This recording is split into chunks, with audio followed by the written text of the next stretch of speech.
Hello, TFO family, and welcome to our first edition of interviews with our TFO musicians. Here with me today is Mr. Kyle Dickson, and we're just going to chat a little bit about, what's going on in the world and the upcoming season of TFO. So, Kyle, how long have you been playing in TFO? I am an original TFO member. So we started in 2012, so that would make this my ninth year as a member of the TFO family. I missed a couple in the middle there, but I'm still claiming 9. I love it. I love that you've been involved since the very beginning. And I think we would talk about it like at Michigan State when we were both students there because it was like a brand new thing. And I'll always appreciate your like confidence that this was going to be a good thing. I remember the first time you asked me, I was just so excited about it. And it was also my first like road trip too, so I really enjoyed Yes. it. Oh, that's great. Who did you come down with? That year was a huge caravan of us from Lansing. I think it was Chelsea Kojiatic, Stefan, Mhm. and we had a cellist. I think his name was Steven, I think. But we all drove Oh, down. It that's was super great. fun. I love it. God, and all y'all still come to TFO is amazing. Um, and so since you've been involved in TFO for such a long time, do you have like a favorite thing about TFO? At the risk of sounding cheesy, the people, I think. I mean, that's the one thing. I mean, the music is great. Like, Joe programs great music. We always do great, chamber stuff too. But I think the people just, I mean, I started coming to this festival when I was 21, 22. And, like, I feel like I've just grown with all of the people that keep coming back every year because we feel like a family. And so I mean, that's the first thing that I mention when everybody asks me about TFO. I was like, "Oh, the people. You're gonna love everyone there Yeah. because of the way it makes you feel when you're at a concert." Yeah, I love that about TFO too. I mean, I love everything about TFO, But but if you pick one, definitely exactly. That's definitely like the best thing about it. Like when everyone shows up, I'm like giddy as heck, waiting for everyone to come to dinner. yeah, you can't even sleep the night before. It's like Christmas Eve before we Yes, all show up. exactly. So exciting. Oh, so when you're not at TFO, where are you living and working throughout the year? Well, I'm stationed in Chicago. I'm originally from Michigan, but I've been in Chicago for 6 years now. I'm the music director of the South Loop Symphony Orchestra here in Chicago. I'm also a graduate assistant at Northwestern and a conducting fellow with the Chicago Sinfonietta. And I also do a little bit of teaching in Chicago during the year Hey, as well. you are a Renaissance man up in Chicago. We all have to stay busy. Absolutely. That's so great. Well, keep staying busy. You're doing great work. Um, so I'm glad you're able to stay busy, but at the same time, a lot of stuff happened last year that made a lot of us less busy. So can you kind of tell me like what happened to you and like your work and your momentum when things started shutting down due to COVID-19? I think like everything sort of slowed down. I mean, it kind of took us by surprise, Mhm. right? And I feel like it happened right at a time when, for some reason, everyone was like on the verge of doing their biggest gig or their biggest trip, or like everyone had something planned right before the world just kind of turned off the lights. And so it almost feels like it was a complete stop, but for me, I hate to say it, but it was almost therapeutic in a way for everything to just kind of stop. I mean, I've been pushing for so long, and everybody's working and running from gig to gig and concert to concert, and it was a moment where I was literally forced. I had no choice but to stop, right? So it wasn't necessarily a complete stop as much as it was a sort of pause, like a regrouping and sort of kind of recalculating what our careers will be from here on. So it was not the ideal situation, but there's a silver lining Yeah, if you want hard enough for one. absolutely. Do you have any concrete ways in which you have like kind of restructured the future of your career? Well, I recently transitioned to conducting primarily as opposed to just freelancing violin and teaching. So I think that for me, personally, there was a lot of catching up I felt like I needed to do in this time. So I spent all my time, studying and doing all of this stuff that I wouldn't have had time to do otherwise because we would have been in the fray.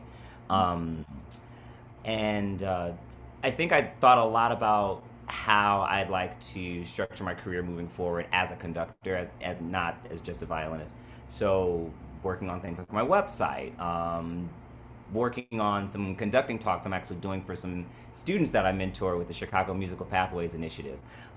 Small projects like that and things that I can, um, start kind of putting on my resume. Yeah. Yeah. First things first is finishing this degree. Yeah, absolutely. You're like doing legit preparations for your career and your future. Trying to fortify. Yes, that's great. Um, so I'm glad you got to like kind of regroup and everything. That's like the happiest version I think of this year for a lot of people. There's like some car alarm going off in the distance for me. Oh well, there it goes. Um, but COVID-19 wasn't the only thing that like shut down the US and made a mess of things. We experienced a lot of civil unrest in the country. How is your life impacted by the civil unrest we experienced? I think that the civil unrest has kind of forced everyone to kind of rethink their role in all of this. Um, I am I'm encouraged by the willingness of some institutions across the country to engage in that conversation, to have conversations about how we can, as a field, move forward and uh, kind of not the word I don't want to say repurpose our craft so that we're incorporating everyone's culture, but sort of reframing how we thought we were existing in this field. Um, I have to say there have been a lot of institutions that are willing to have this conversation and having really frank conversations about this, which is good. And there's a lot of resistance still. Things don't change overnight, and I realize that. But I will say that I am hopeful and grateful that we're actually starting to have real conversations as opposed to kind of like reacting in the moment and things kind of fading away. It seems like things are actually trying to stick. Yeah. It seems like we're actually trying to move the needle. At least some of us are. Yeah, and it's good to be hopeful. Yeah, and constructive and consequential. Like actually, again, just I can't let go of this idea of really moving the needle. I mean, we can have conflict and we can have conversation and we can discuss, but afterwards, where have we moved to? What have we accomplished? I want to Right. make sure that we're really making the moves that we can, so that everyone feels like they're a part of this beautiful, beautiful art form. Yeah, absolutely. That's so nice. For real. You you just have like the best outlook on everything. We should all be so lucky. I get it from my dad. He's like the happiest guy always. So, so I'm glad you are able to have such a positive outlook on everything. And I know that we all, as musicians, though, are like dying to get back to in-person work. So, how about you? Do you miss performing and teaching in person? Like nothing else.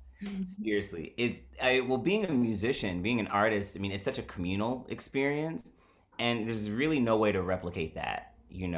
Through the use of these machines, like through Zoom and through Zoom's great. I love it. It's really helped us to facilitate, the continuation of our craft in this crazy time. But there's really nothing like just being in the middle of an orchestra, in front of an orchestra, just feeling that sound, hearing and communicating. There's nothing like it. In teaching too, it's like almost impossible. So it'll be nice to get back. Yeah, I really miss that human musical connection on all fronts. I feel that.